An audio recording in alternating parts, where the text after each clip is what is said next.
السلام علیکم ورحمۃ اللہ وبرکاتہ۔ میرے بہت ہی پیارے بچوں، بڑی ہی خوشی ہوتی ہے آپ سے بات کر کے، الحمدللہ۔ چلیے سب سے پہلے ہم دعا پڑھ لیتے ہیں اپنی اور پھر بات کرتے ہیں۔ اللہم انی اسألک علما نافعا وعملا متقبلا ورزقا طیبا، آمین۔ الحمدللہ کہ ہم سب نے اپنی نماز کا مطلب سمجھ لیا ہے۔ میرے پیارے بچوں، بہت سارے لوگ ہیں جو نماز پڑھتے تو ہیں لیکن اس کا مطلب نہیں جانتے، لیکن الحمدللہ ہم نے جان لیا۔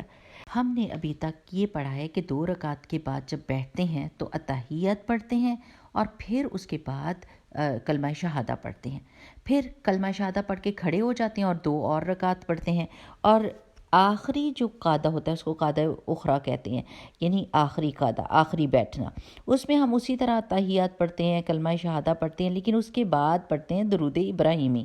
اس کو درود ابراہیمی اس لیے کہا جاتا ہے کہ اس درود میں ہم محمد رسول اللہ صلی اللہ علیہ وسلم کے لیے دعا بھی کرتے ہیں اور ابراہیم علیہ السلام کے لیے بھی، اور وہ اس لیے کہ ابراہیم علیہ السلام کو ابو الانبیاء کہا جاتا تھا، کیونکہ بہت سارے پیغمبر ان کی اولاد میں سے پیدا ہوئے تھے، اور محمد رسول اللہ صلی اللہ علیہ وسلم بھی حضرت ابراہیم کی اولاد میں سے تھے۔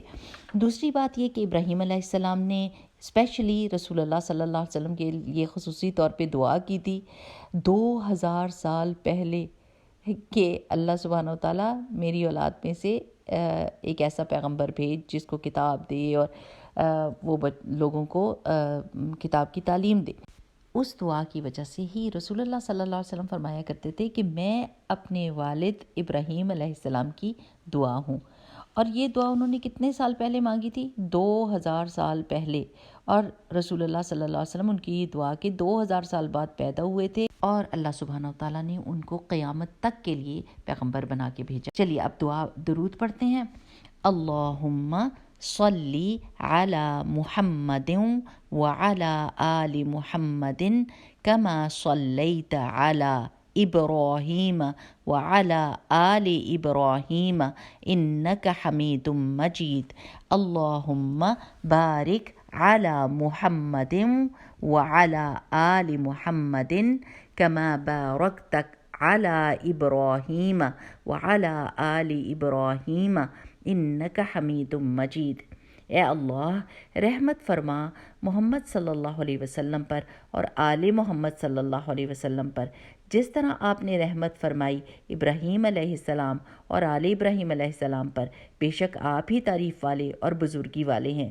اے اللہ برکت عطا فرما محمد صلی اللہ علیہ وسلم کو اور آل محمد صلی اللہ علیہ وسلم کو، جس طرح آپ نے برکت فرمائی ابراہیم علیہ السلام اور آل ابراہیم علیہ السلام پر، بے شک آپ تعریف والے اور بزرگی والے ہیں۔ پیارے بچوں، یہ دعا ہم نے بہت ہی خلوص کے ساتھ، محبت اور عزت کے ساتھ مانگنی ہے، کیونکہ ہمارے پیارے نبی صلی اللہ علیہ وسلم نے ہمارے لیے بہت ساری قربانیاں دی تھی۔ درود کے پڑھنے کے کچھ فوائد بھی ہیں، وہ بھی ہم کو پتہ ہونی چاہیے نا، کہ درود پڑھنے سے اللہ سبحانہ وتعالیٰ 10 دفعہ رحمت نازل فرماتے ہیں، 10 غلطیاں اور کوتاہیاں معاف کر دیتے ہیں، 10 درجے بلند کرتے ہیں۔ مجھے امید ہے کہ آپ اب درود کو بہت دھیان سے پڑھیں گے اور اس کے الفاظ کو اچھے طریقے سے ادا کریں گے۔ چلیے میرے پیارے بچوں، ہم ایک دفعہ پھر درود کو پڑھ لیتے ہیں۔ اللہم صلی علی محمد وعلی آل محمد کما صلیت علی ابراہیم وعلی آل ابراہیم انک حمید مجید۔ اللہم بارک علی محمد وعلی آل محمد کما بارکت علی ابراہیم وعلی آل ابراہیم انک حمید مجید۔ چلیے میرے پیارے بچوں، اگلی دفعہ تک کے لیے السلام علیکم ورحمۃ اللہ وبرکاتہ۔ سبحانک اللہم وبحمدک نشہد ان لا الہ الا انت نستغفرک ونتوب الیک۔